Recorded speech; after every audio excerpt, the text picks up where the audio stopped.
प्रेमी भाई बहन, कुछ अपनी जीवात्मा के कल्याण के लिए, आत्म कल्याण हेतु इस परमार्थी राह पर अपना समय हम आप दे रहे हैं। जो भी प्रेमी भाई बहन आप सब लोग सत्संग मैदान में नहीं पधारे, आप भी थोड़ा सा अपना समय देकर गुरु महाराज के वचन वाणियों का लाभ उठा लीजिएगा।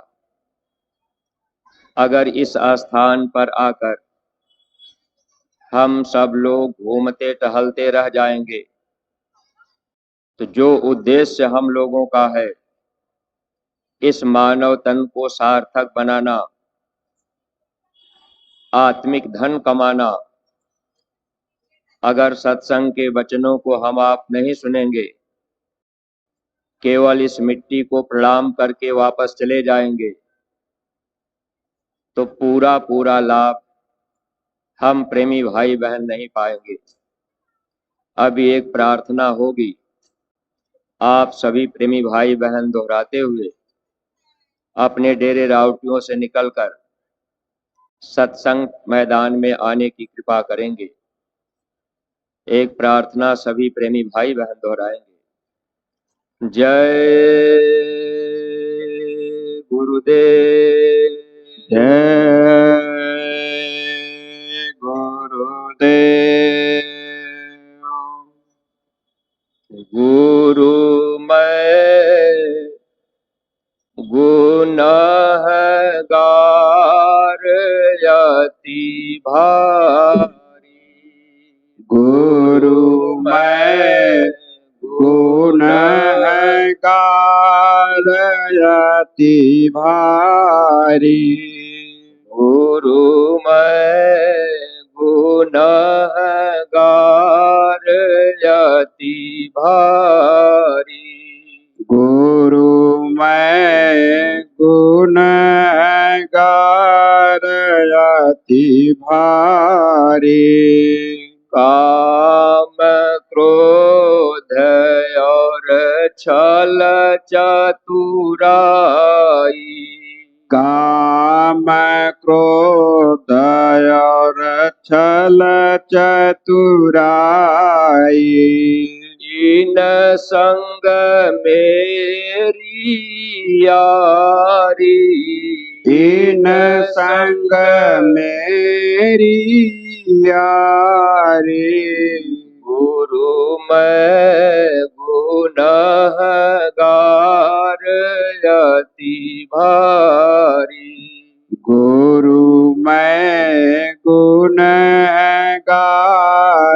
यति भारी, लोभ मोह अहंकार ईर्ष्या, लोभ मोह अहंकार ईर्ष्या, मान बड़ाई धारी, मान बड़ाई धारी, गुरुमय गुनहगार यति भारी, गुरुमय गुनहगार यति भारी, कपटी लंपट झूठा हिंसक, कपटी लंपट झूठा हिंसक, असयस पाप करारी, असयस पाप करारी, गुरुमय गुनहगार यति भारी, गुरुमय गुनहगार यति भारी, कह लग अवगुण बरनु अपनी, कहाँ लगे अवगुण बरनु अपने याद न आवत भूल गया रे याद न आवत भूल गया रे गुरु मैं गुनहगार अति भारी गुरु मैं गुनहगार अति भारी चोर चुगल इंद्री रस माता चोर चुगल इंद्री रस माता मतलब की सब बात बिसारी मतलब की सब बात विचारी गुरु मैं गुनहगार अति भारी गुरु मैं गुनहगार अति भारी खुद मतलबी निर्दयी मानी खुद मतलबी निर्दयी मानी बहुतन काय अपमान किया रे बहुतन काय अपमान किया रे गुरु मैं गुनहगार अति भारी गुरु मैं गुनहगार अति भारी कोटिन पाप किए बहु तेरे कोटिन पाप किए बहु तेरे कहूँ कहाँ लगवार न पारी कहूँ कहाँ लगी वार ना पारी गुरु मैं गुनहगार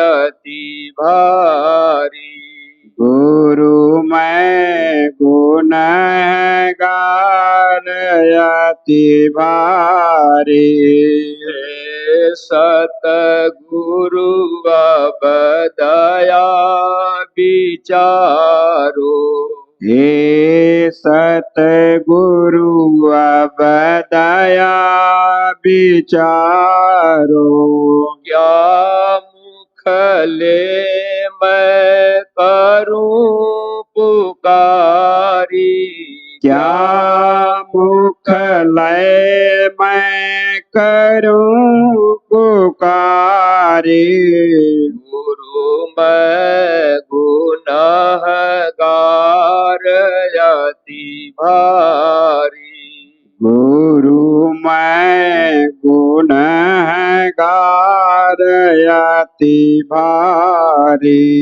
मौसम कुटिल और नहीं जग में मोसा कुटिल और नहीं जग में तुम सतगुरु मोहि लेव सुधारी तुम सतगुरु मोहि लेव सुधारी गुरु मैं गुनहगार अति भारी गुरु मैं गुनहगार अति भारी मेरे रो प्रसाद भरे हैं। वे तो आसन धरे हैं। तुम बिन को अस करे दवारी, तुम बिन को अस कोई समारी। गुरु मैं गुनहगार अति भारी। गुरु मैं गुनहगार अति भारी। बारंबार करूं मैं विनती, बारंबार करूं मैं विनती। और प्रार्थना करूं तुम्हारी, और प्रार्थना करूं तुम्हारी। गुरु मैं गुनहगार अति भारी। गुरु मैं गुनहगार अति भारी। जय गुरुदेव। जय गुरुदेव।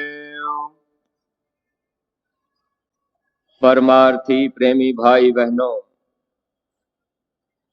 हम सब लोगों का ये परम सौभाग्य है कि ऐसे समय में हम सब लोगों को ऐसे समर्थ सद्गुरु मिल गए। अगर इस मानव जीवन में सच्चे महापुरुष न मिले तो यह मानव जीवन पशुओं के समान चला जाता है। जब इस मानव जीवन में सच्चे महापुरुष मिल जाते हैं, अपने निज घर जाने का सच्चा रास्ता बता देते हैं।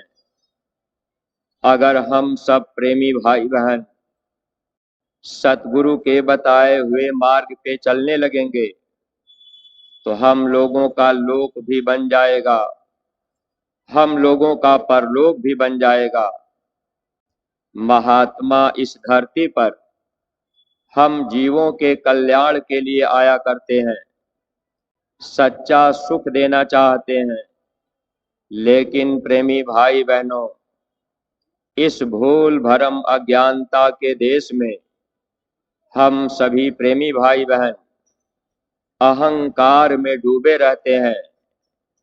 कोई विद्या के अहंकार में रहता है, कोई पद प्रतिष्ठा के अहंकार में रहता है, कोई धन दौलत के अहंकार में रहता है। समय पर महापुरुषों की बातों को हम आप सुन नहीं पाते। अगर थोड़ा बहुत सुन भी लिए तो हम आप उन बातों को मान नहीं पाते, क्योंकि जिस देश दुनिया में हम लोग रहते ये काल और माया का देश है।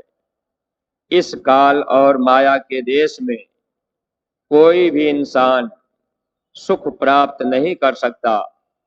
लेकिन जब जब महापुरुष आए, महापुरुष हम जीवों को सच्चा सुख देने के लिए अथक परिश्रम मेहनत करते रहे। बाबा जय गुरुदेव जी महाराज इस धरती पर अपने पूरे जीवन काल में अथक परिश्रम मेहनत करते रहे, हम सभी प्रेमी भाई बहनों को सच्चा सुख देने के लिए, ताकि हम सब लोगों का यह मानव जीवन पाना सार्थक बन जाए। अभी देखिए, पूज्य महाराज जी ने राजस्थान प्रांत में लगभग 82 दिन तक लगातार अथक परिश्रम मेहनत करते रहे, ताकि लोग इस मानव तन को पाकर मनुष्य शरीर का असली काम कर लें। अगर ये मानव जन्म पा करके हम लोगों ने अपना पेट भर लिया, हम लोगों ने बच्चा पैदा कर लिया, हम लोगों ने रहने के लिए घर मकान बना लिया, तो ये 3 काम पशु भी कर लेता है। अगर पशु को छोड़ दिया जाए तो वो भी ये तीनों काम कर लेगा। प्रेमी भाई बहनों, अगर आज हम सब लोग गीता, रामायण, कुरान, बाइबिल को पढ़कर इन बातों की जानकारी कर लिए होते कि आखिर ये मानव तन हमें किस काम के लिए मिला, तो ये जन्म हम लोगों का सार्थक बन जाता। लेकिन आज के समय में हम लोग अज्ञानता और भूल भ्रम में, जो भी विद्वान लोग रहे वे भी महात्मा की बातों को मानने के लिए तैयार नहीं हो पाए, क्योंकि विद्या बुद्धि का अहंकार रहता है और इसी अहंकार में हम लोगों का नुकसान होता है। इसलिए महात्मा जब जब आए, महात्मा समझाते हैं कि हे इंसान, ये रास्ता दीनता का है। जब हम लोग अपने को बुद्धिहीन समझ करके, अज्ञानी समझ करके कि हमारे पास कोई ज्ञान नहीं है, हमारे पास कोई बुद्धि नहीं है, अगर हम आप सत्संग में आकर सत्संग के वचनों को ध्यान से सुनेंगे, तब तो हम आप इस मानव जीवन का लाभ उठा लेंगे। वरना प्रेमी भाई बहनों, ऐसे ही खाते पीते सोते दुनिया के काम धंधे में अपना ये पूरा जीवन निकल जाएगा और ये मानव जन्म फिर बार बार मिलेगा नहीं। गुरु महाराज सत्संग में सुनाया करते थे कि जिनको जिनको अब की बार यह मानव शरीर मिला हुआ है, अब ये शरीर दोबारा नहीं मिलेगा। सतयुग, त्रेता, द्वापर, कलयुग, ये चारों युग बीत जाएंगे, लेकिन मनुष्य शरीर का मौका बार बार नहीं मिला करता। इसलिए प्रेमी भाई बहनों, जो भी नए प्रेमी भाई बहन गुरु महाराज के इस पावन दरबार में आप सब लोग पधारे हुए हैं, अगर केवल घूमने टहलने में समय लगाएंगे तब तो ये जीवन धोखे में निकल जाएगा। आज आपको आगाह किया जा रहा है कि कल का सत्संग जब पूज्य महाराज जी का होगा, आप समय के पहले आकर के बैठ जाएंगे, सत्संग के वचनों को ध्यान से सुन लेंगे, तब हम आप कुछ लाभ पालेंगे। अगर हम आप ये सोचें कि भाई हम तो मथुरा आ ही गए, अपने अपने डेरे रावटियों में पड़े रह गए, सत्संग मैदान में नहीं आ पाए, सामने बैठ करके सत्संग के वचनों को नहीं सुन पाए, तो पूरा पूरा लाभ हम प्रेमी भाई बहन नहीं पाते। गुरु महाराज बताया करते थे कि अगर बरसात होने लगे और आदमी छाए में हो जाए तो आदमी पानी से भीग नहीं सकता, ठंडक महसूस कर सकता है।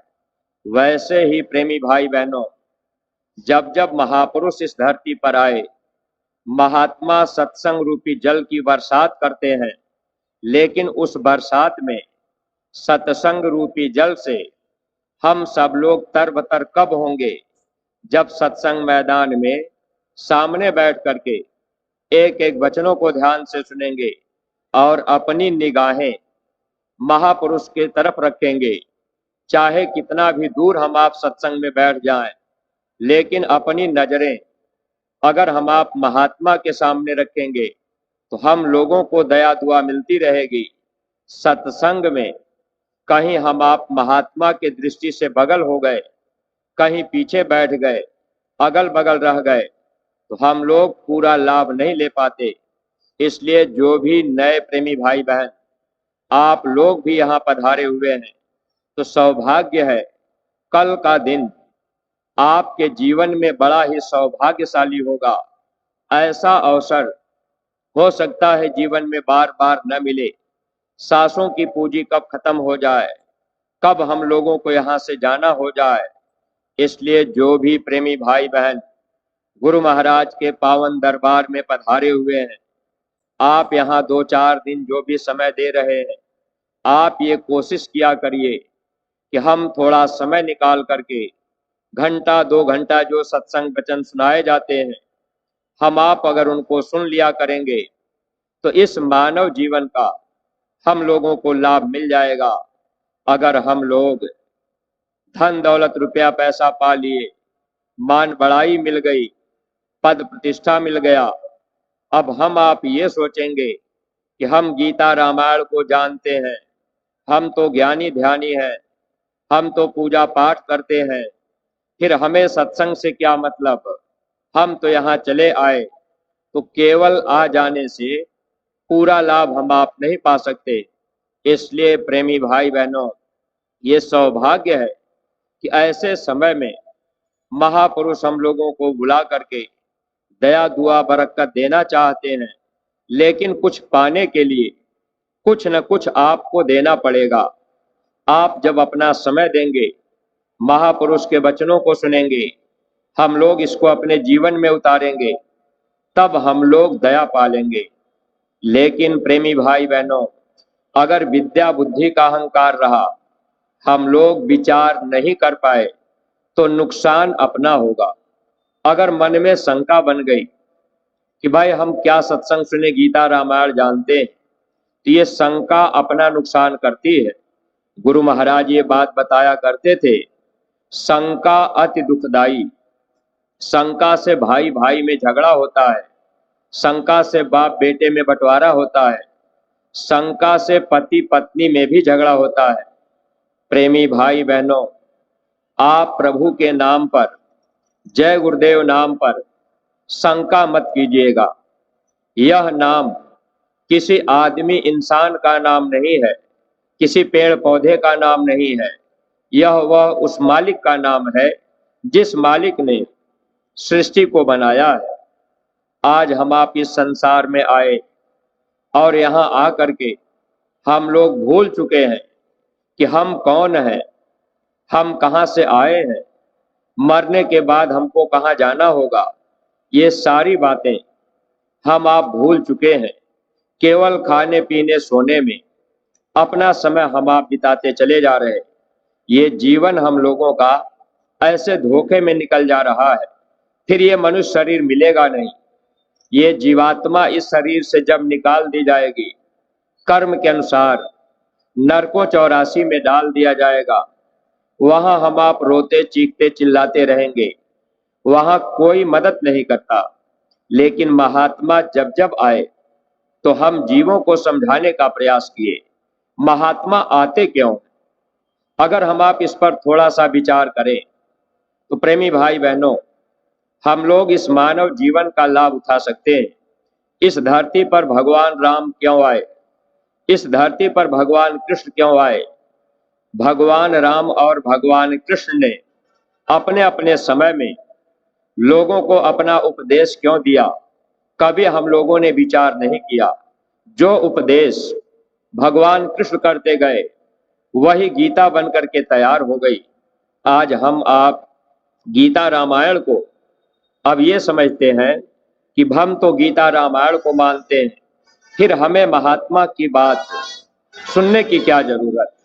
अय प्रेमी भाई बहनों, गुरु महाराज इस बात को बताया करते थे, इस धरती पर जब जब धर्म का लोप होता है, मानव के अंदर से मानवता चली जाती है, इंसान इंसानियत को छोड़ करके जब हैवानियत के रास्ते पर चलने लगते हैं, जब लोगों का खान पान बिगड़ जाता है, आसुरी प्रवृत्तियों का बोलबाला हो जाता है, लोग मांस मछली अंडा शराब खाने पीने में अपना ये पूरा मानव जीवन बर्बाद करने लगते हैं, तब इस धरती पर कोई न कोई शक्ति धर्म की स्थापना करने के लिए, समाज को एक नई दिशा देने के लिए, मानव आत्माओं के कल्याण के लिए, रूहों के नजात के लिए कोई न कोई शक्ति आती है।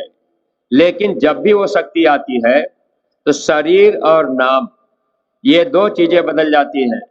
फिर हम लोगों को शंका हो जाती है, शंका में हम लोग अपना नुकसान कर लेते हैं।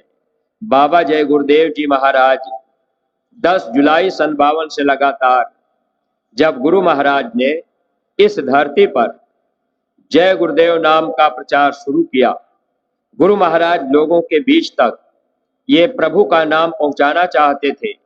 अथक परिश्रम मेहनत करते रहे, फिर गुरु महाराज ने कहा कि जब मेरे पास 10 करोड़ आदमी हो जाएंगे तो मेरे पास 20 करोड़ भुजा हो जाएगी।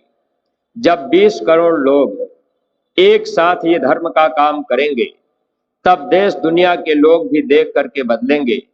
इसलिए सत्संगी प्रेमी भाई बहनों, धर्म के प्रचार की जिम्मेदारी, मानवता को वापस लाने की जिम्मेदारी, यानी ये संदेश, ये प्रचार हम प्रेमी भाई बहनों को करने की जिम्मेदारी दी गई। लेकिन हम लोग भी मोह ममता में अपना समय पूरा नहीं दे पा रहे।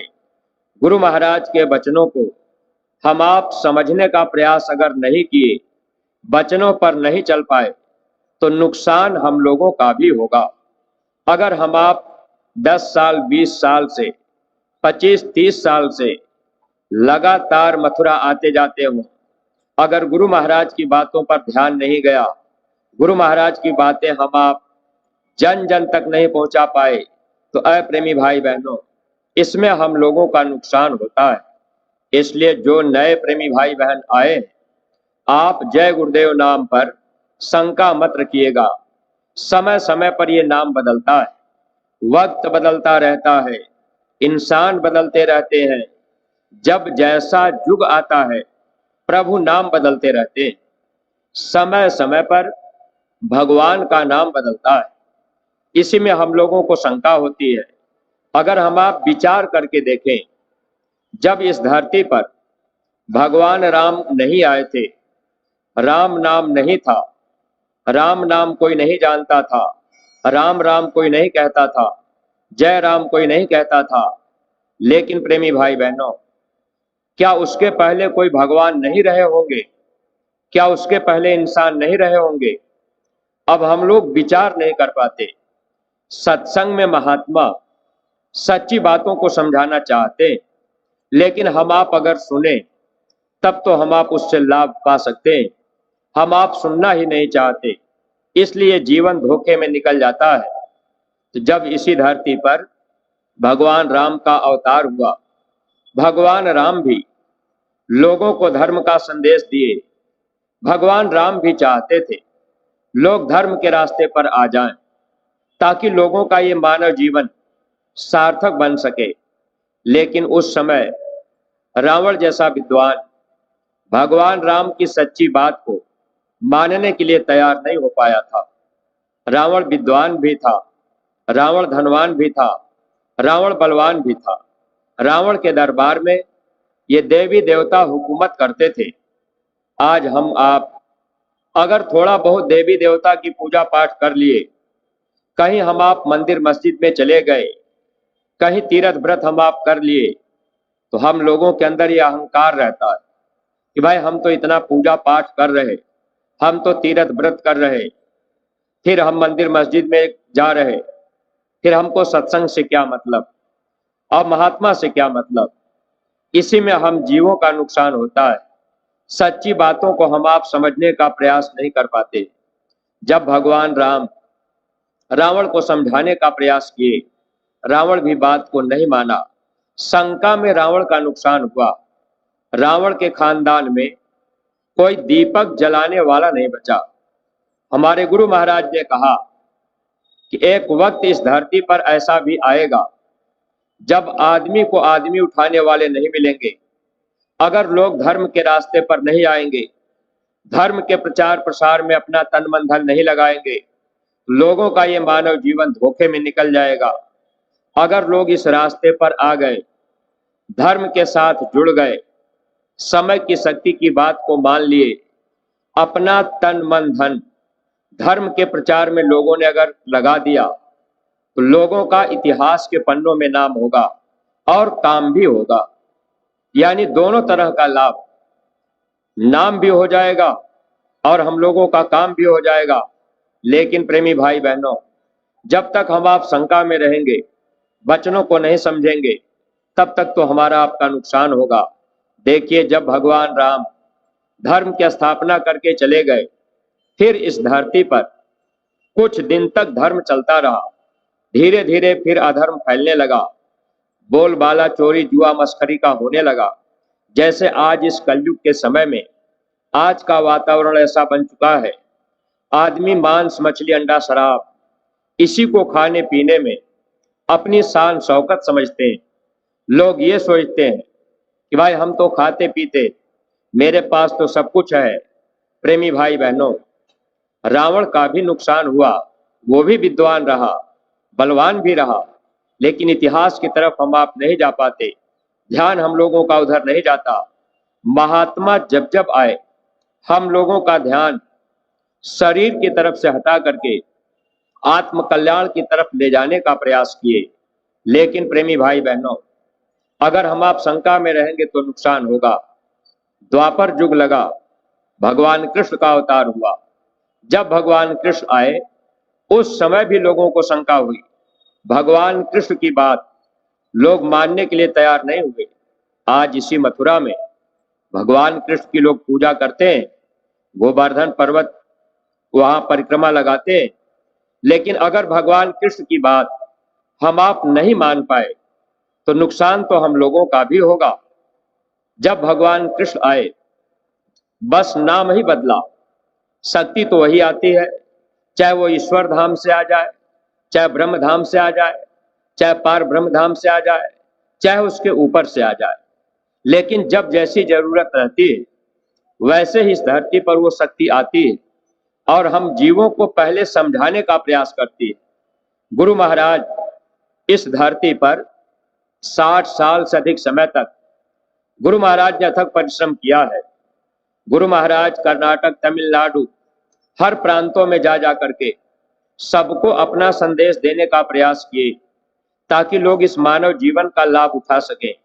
लेकिन प्रेमी भाई बहनों, कोई कोई बात को मान पाता है, कोई कोई बात को समझ पाता है, कोई कोई इस रास्ते पर चल पाता है।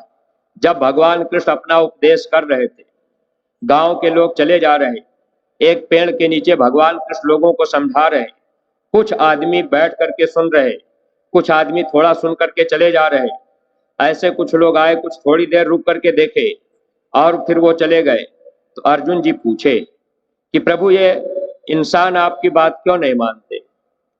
प्रेमी भाई बहनों, भगवान कृष्ण ने कहा, देखो अर्जुन, इस धरती पर दो तरह के इंसान होते हैं और वो सब लोग मेरी बातों को नहीं मानते। अगर लोगों ने पहले पाप कर्म किया है, पूर्व जन्मों में पाप कर्म किए, तो उनको मेरी बातें अच्छी नहीं लगेंगी, मेरी बातों को वो सुनेंगे नहीं। इसलिए सत्संगी प्रेमी भाई बहनों, ये ध्यान हमको आपको रखना है। यहाँ हर तरह के लोग आते हैं क्योंकि ये तो घाट है। सत्संग समुद्र के समान होता है। सत्संग में हर तरह के लोग आते हैं। समुद्र में हीरा भी पाया जाता है, समुद्र में कीचड़ भी पाया जाता है। आज हम आप जो प्रेमी यहाँ आए, अगर ये समझेंगे कि भाई सब लोग यहाँ अच्छे विचार के ही लोग आए, तो ऐसा कहना सत्य नहीं होगा। हर तरह के लोग आते हैं। कोई चोरी के नियत से आया कि भाई हम वहां चलेंगे तो चोरी कर लेंगे, कोई धन दौलत पाने के लिए आया, कोई बेटी बेटा पाने के लिए आया, कोई नौकरी चाकरी पाने के लिए आया, कोई बीमारी से परेशान है, कोई प्रतिबाधा से परेशान है, तो वो इसलिए आए भाई हम महाराज ने कहा अगर वो चीज मैं आपको दे दूं, यानी बीमारी कोई चाह रहा कि ठीक हो जाए। गुरु महाराज ने कहा अगर एक बार में मैं सबकी बीमारी दूर कर दूं तो दोबारा मेरे पास कोई लौट के नहीं आएगा। स्वामी जी महाराज ने कहा जब तुम आते जाते रहोगे तो 4 आने लाभ बीमारियों में मिलता रहेगा। क्योंकि प्रेमी भाई बहनों, ये बीमारियां भी कर्मानुसार आती, लेकिन हम आप चाहे कि एकदम से खत्म हो जाए तो ऐसा संभव नहीं। महात्मा तो जो बीमारी आत्मा को लगी इसको दूर करना चाहते हैं। जन्म मरण की पीड़ा से महात्मा हमको आपको बचाना चाहते हैं, लेकिन हम लोग बातों को समझ नहीं पाते। अब बहुत से लोग यहाँ आए, बहुत से नए प्रेमी भाई बहन आए। मान लीजिए आप स्नान करने गए, अब आपका कोई कपड़ा उठा लिया, अब पैसे चले गए। अब आपके मन में ये होगा कि भाई हम तो वहां गए मथुरा गुरु महाराज के दरबार में, लेकिन वहां तो चोरी होती है। इसलिए जो पुराने सत्संगी हैं, आप नए लोगों को लेकर के आए हैं, तो आपकी ये जिम्मेदारी है, आप उनको पहले ही आगाह कर दीजिए कि भाई जब आप नहाने के लिए जाएं तो आप अपने कपड़े अपने साथी को पकड़ा दिया करें अब आप उधर रख देंगे और स्नान करने लगेंगे, तो जो जिस नियत से आया है वो चाहेंगे ही भाई हम अपना काम कर लें। और देखिए प्रेमी भाई बहनों, अगर ऐसा हो गया तो इसमें अपना मन खराब नहीं करना है। स्वामी जी महाराज ने एक बार सत्संग मंच से कहा, अरे बच्चा, आपने किसी का कभी लिया था, वो आपका ले लिया। अब हमको आपको क्या पता कि महात्मा कैसे किस तरह से हम जीवों को साफ करेंगे, निर्मलता कैसे लाएंगे, कर्मों के बोझ से कैसे उतारेंगे, इसको हम आप जानते नहीं। लेकिन प्रेमी भाई बहनों, अगर हम आप थोड़ा ध्यान रखेंगे, विचार करेंगे, हालांकि ध्यान तो रखना जरूरी है। जब हम आप यहाँ आए हैं, अपने बैग, अपने सामानों की सुरक्षा नहीं करेंगे और ये सोच लेंगे भाई यहाँ तो कोई दिक्कत नहीं, तो ये चीजें नए प्रेमी भाई बहन आप भी ध्यान रखिएगा, निश्चिंत होकर के नहीं कि भाई चलिए हम तो निश्चिंत रहेंगे, इसमें मन खराब हो जाता है। सत्संगी प्रेमी भाई बहनों, नए लोगों को ले आने पर जब हम आप उनको हर बातों को समझाते रहेंगे तो लोग समझ लेंगे, तो निश्चित है कि लोग इस रास्ते पर लग जाएंगे, लोगों का ये जन्म जीवन सार्थक बन जाएगा। देखिए प्रेमी भाई बहनों, यहाँ आने के बाद सब लोग सत्संग में भी नहीं आ पाते, सब लोग सत्संग के वचनों को भी नहीं सुन पाते, क्योंकि हर तरह के लोग रहते हैं। लेकिन ध्यान अपनी तरफ रखना चाहिए। स्वामी जी महाराज ने कहा, बच्चे तुम अपने को देखो और हमको देखो। जब हम आप गुरु को देखेंगे और अपने को देखेंगे, तब तो हम आप अपना जन्म जीवन सार्थक बना लेंगे। आप दूसरे को देखने के में लग गए कि भाई ये इनके अंदर तो इतनी बुराई है, तो इसमें हम लोगों का नुकसान होता है। देखिए, जब भगवान कृष्ण आए, भगवान कृष्ण भी धर्म की स्थापना के लिए, धर्म का प्रचार करने के लिए उन्होंने भी प्रयास किया और लोगों को अपना उपदेश देते रहे, लेकिन बात कोई मानने के लिए तैयार नहीं हुआ। तब भगवान कृष्ण उस समय दुर्योधन को भी समझाने का प्रयास किए थे। भगवान कृष्ण ने कहा था कि 5 गांव पांडवों को दे दो तो लड़ाई नहीं होगी, लेकिन उस समय दुर्योधन ने यह कहा कि सुई के नोक के बराबर हम जमीन नहीं देंगे। अगर दुर्योधन जानता कि ये भगवान है तो इतनी बात तो वो भी मान लेता, लेकिन शंका रही। जैसे जय गुरुदेव नाम पर शंका बहुत से प्रेमियों को रहती है। बहुत से लोग सोचते हैं कि भाई ये जय गुरुदेव भगवान का नाम कैसे हो सकता है, इसी शंका में नुकसान होता है। अंत में भगवान कृष्ण अपना काम किए, 5 पांडवों को लेकर के भगवान कृष्ण अपना काम किया। एक बार गुरु महाराज ने कहा, बच्चा, मैं तो आप लोगों के द्वारा इस धरती पे धर्म की स्थापना करा दूंगा, लेकिन कोई मार काट के द्वारा नहीं, कोई फांसी के द्वारा नहीं, कोई हिंसा हत्या के द्वारा नहीं। इस बात को प्रेमी भाई बहनों आप ध्यान रखिएगा। जब राम और कृष्ण आए तो मार काट के द्वारा परिवर्तन कराए, तो उनको कर्म दोष लग गया, कर्मों का भोग उनको भोगना पड़ा। और हम आप जो सत्संगी प्रेमी हैं, परिवर्तन का बाण गुरु महाराज ने हम लोगों को भी पकड़ाया है। अगर हम आप उस बाण को चलाएंगे, बाबा जी का कहना शाकाहारी रहना और गुरु महाराज का संदेश जब जन जन तक पहुंचाएंगे, तो लोगों के विचारों में परिवर्तन होगा। जब लोगों के विचार बदल जाएंगे तो गायों का कटना बंद हो जाएगा, पशुओं का कटना बंद हो जाएगा, जानवरों का मारना बंद हो जाएगा, कीड़े मकोड़ों का मारना बंद हो जाएगा। यानी इस धरती पर जब लोगों के विचार बदल जाएंगे, लोग समझ जाएंगे कि ये बुरा काम है, इसकी सजा हमको दी जाएगी, तो लोग बुराइयों से दूर हट जाएंगे। ये चीज कैसे होगा? जब लोग सत्संग में आएंगे, वचनों को ध्यान से सुनेंगे, तो निश्चित है बदलाव होगा। और प्रेमी भाई बहनों, ये संभव भी नहीं है कि सब लोग सत्संग में आ जाएं। इसीलिए हम लोगों प्रेमियों के ऊपर ये जिम्मेदारी दी गई। स्वामी जी महाराज ने भी कहा था कि ऐ बच्चा, आप सब लोग मिल करके मेरा संदेश जन जन तक पहुंचा देना।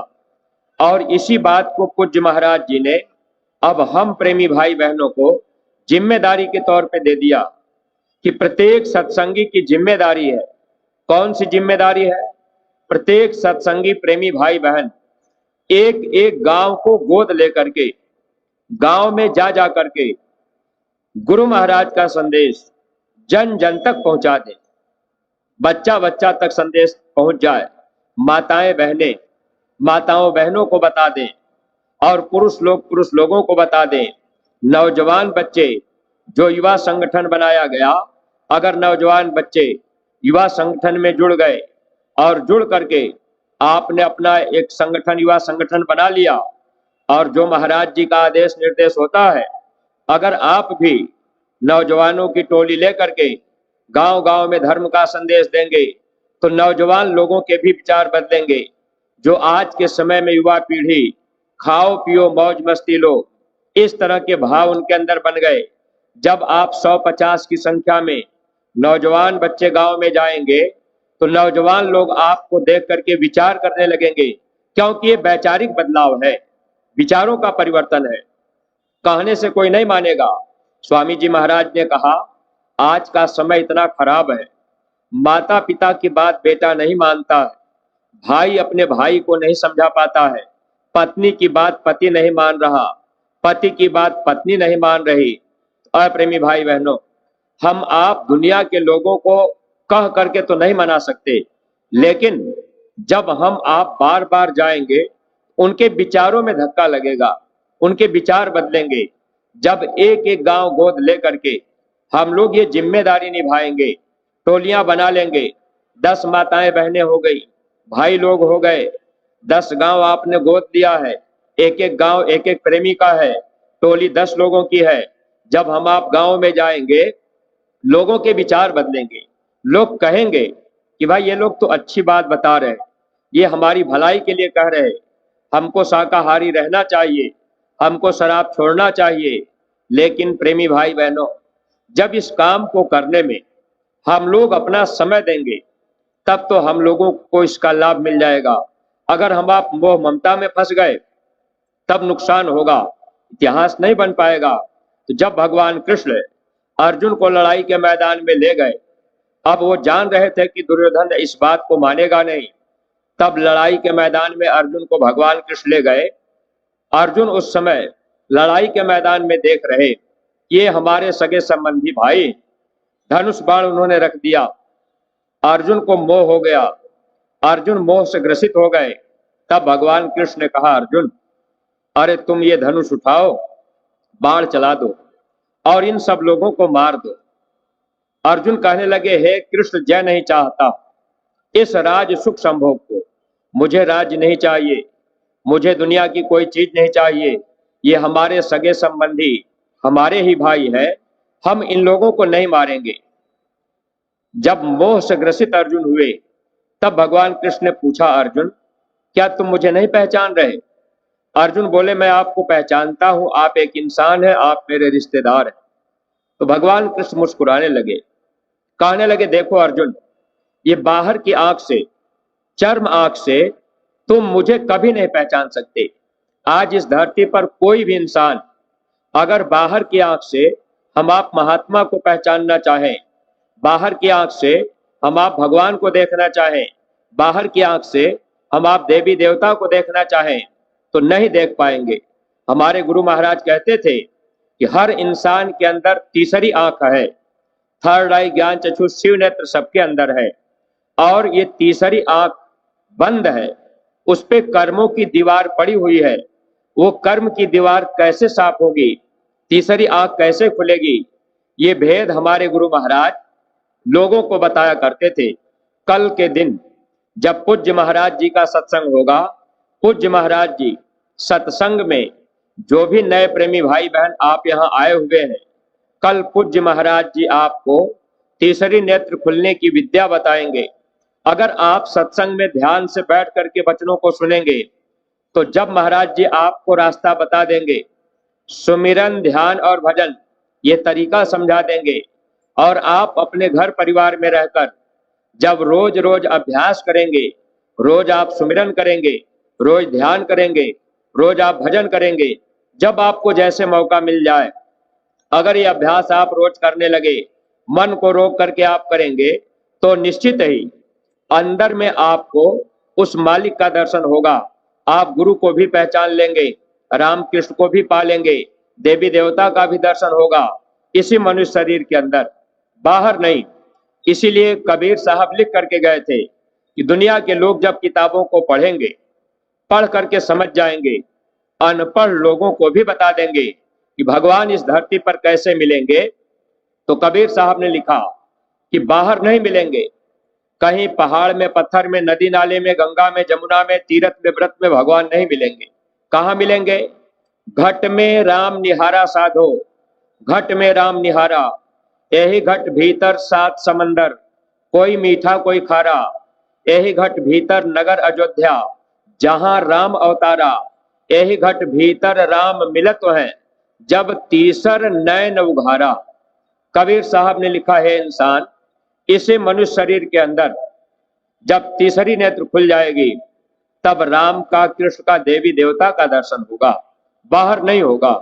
अब हम आप बाहर खोजते खोजते सारा जीवन अपना बिता देंगे, दर्शन नहीं पा सकते। इसलिए प्रेमी भाई बहनों, जो भी नए प्रेमी भाई बहन पधारे हुए हैं, कल का सत्संग पूज्य महाराज जी का आप सभी लोगों के लिए एक तरह से विशेष होगा। अगर आप इसमें समय नहीं दे पाए, घूमने टहलने में समय बिता दिए, तो आप जिस चीज के लिए यहाँ आए उस चीज की प्राप्ति आप नहीं कर पाएंगे। और ये मौका अगर हाथ से निकल गया तो हो सकता है बार बार मौका न मिल पावे। इसलिए प्रेमी भाई बहनों, कल के दिन का जो सत्संग सुबह का होगा पूज्य महाराज जी का, उसमें आप जितने भी नए प्रेमी भाई बहन हैं, जिस चीज के पाने के लिए आप आए, अगर सत्संग मैदान में समय से आप आ जाएंगे, पूज्य महाराज जी के आने के पहले आपकी उपस्थिति हो जानी चाहिए। अगर मान लीजिए महाराज जी मंच पे आके बैठ गए और आप 8 बजे तक, 9 बजे तक आते ही रहे, सत्संग का समय हो गया, सत्संग खत्म होने लगा, तब तक आप आते ही रहेंगे, तो लाभ क्या मिलेगा। और जब भी आप सत्संग में आया करिए तो इन बातों का ध्यान रखा करिए। जब पूज्य महाराज जी मंच पर बैठे रहें तब तक आप उठ करके जाया मत करिए। जब महापुरुष आपको कह दें तब आप उठा करिए। लेकिन हम आप इन सभी बातों का ध्यान नहीं दे पाते। अगर मान लीजिए बैठे रहे, हाथ पैर में दर्द भी होने लगा, तो हम आप तो इतना बड़ा मैदान है, अब इस मैदान में हाथ पैर फैला भी तो सकते हैं। प्लास्टिक बिछाए हुए हैं, घास पड़ी हुई है, कोई किसी तरह की दिक्कत तो है नहीं। लेकिन प्रेमी भाई बहनों, जब आप सत्संग में बैठ जाया करें तो पूरी बातों को आप सुने, और महापुरुष जब सामने बैठे रहें तो आप बीच में उठ के नहीं जाए, इस बात का ध्यान रखेंगे। अगर पूरा पूरा लाभ लेना है तो जब भगवान कृष्ण अर्जुन को लड़ाई के मैदान में बैठाए, अर्जुन आंख बंद किए, भगवान कृष्ण ने कहा अर्जुन बाहर की दोनों आंखें बंद कर लो और अपना ध्यान तीसरे तिल में रखना। कल पूज्य महाराज जी ये विधि आपको नए प्रेमियों को बताएंगे कि आप सुमिरन, ध्यान और भजन कैसे करेंगे। ये तीनों क्रिया आप अगर जानकारी कर लेंगे तो ये जन्म जीवन सार्थक बन सकता है। अर्जुन पालथी लगा के बैठे, बाहर की आंख बंद रही, भगवान कृष्ण अपनी योग शक्ति से अर्जुन की दिव्य दृष्टि को खोल दिए। अर्जुन क्या देख रहे कि पूरा का पूरा महाभारत हो चुका है, सब के सब लोग मरे पड़े हैं, अंतर में भगवान कृष्ण का विराट रूप दिखाई दे रहा है। थोड़ी देर तक अर्जुन देख रहे, फिर अर्जुन उठे और भगवान कृष्ण के चरणों में गिरे और कहने लगे प्रभु महाभारत तो हो चुका है, फिर आप हमसे लड़ाई क्यों करवा रहे हैं, और आप तो महान शक्ति। तब भगवान कृष्ण कहने लगे देखो अर्जुन, मेरा काम हो चुका है, अगर तुम निमित्त मात्र खड़े हो जाओगे तब तुम्हारा इतिहास बन जाएगा। यही बात स्वामी जी महाराज ने भी कहा था कि अ बच्चा मेरा सब काम हो चुका है, सत्संगी जन अपने काम में लगे रहे, तुम्हें घबराने की, चिंता करने की जरूरत नहीं है, समय आते ही सब काम हो जाएगा। अगर हम आप निमित्त मात्र खड़े हो गए, एक एक गांव को गोद ले लिए, अगर हम लोग अपनी अपनी जिम्मेदारी निभाने लगे तो हम लोगों का इतिहास बन जाएगा। केवल निमित्त मात्र खड़ा होना है। दुनिया के लोग माने ना माने, लोग शाकाहारी बने ना बने, लेकिन अप्रेमी भाई बहनों, अगर हम आप प्रचार करते रहेंगे, गांव गोद लेकर के अपनी जिम्मेदारियों को निभाएंगे, तो निश्चित ही हम लोगों को जस मिल जाएगा, लोक भी बन जाएगा और परलोक भी बन जाएगा। अगर बातों को नहीं समझ पाए तब नुकसान अपना होगा। बहुत से नए प्रेमी भाई बहन यहाँ आए होंगे। अब तक आप अपने जीवन काल में देवी देवता तीर्थ व्रत पूजा पाठ करते रहे होंगे, लेकिन कल जब आपको सत्संग सुनने का अवसर मिल रहा है, अगर आप सत्संग सुन लेंगे, ध्यान भजन की क्रिया, सुमिरन ध्यान भजन की क्रिया पूज्य महाराज जी आपको बता देंगे, आप इसको करने लगेंगे तो आपको लाभ मिल जाएगा। क्योंकि भगवान को पाने के लिए बाहर भटकना नहीं होता। जब अर्जुन को लड़ाई के मैदान में भगवान कृष्ण बैठाए थे तो वहां जमीन गोबर से लीपी पोती नहीं गई, वहां कोई माला फूल धुबत्ती दशांग गंगा जल नारियल की जरूरत नहीं पड़ी। यानी दिव्य दृष्टि खोलने के लिए कोई बाहर की क्रिया करने की जरूरत नहीं पड़ती, वो अंदर की क्रिया है। बाहर की क्रिया ये काल मत के अंतर्गत, ये रास्ता काल मत के अंतर्गत आता है, और अंदर की क्रिया ये दयाल मत है, ये संत मत है, जहां जीवों का कल्याण होता है। काल जीवों को सजा देता है, नरकों 84 में ले जा करके।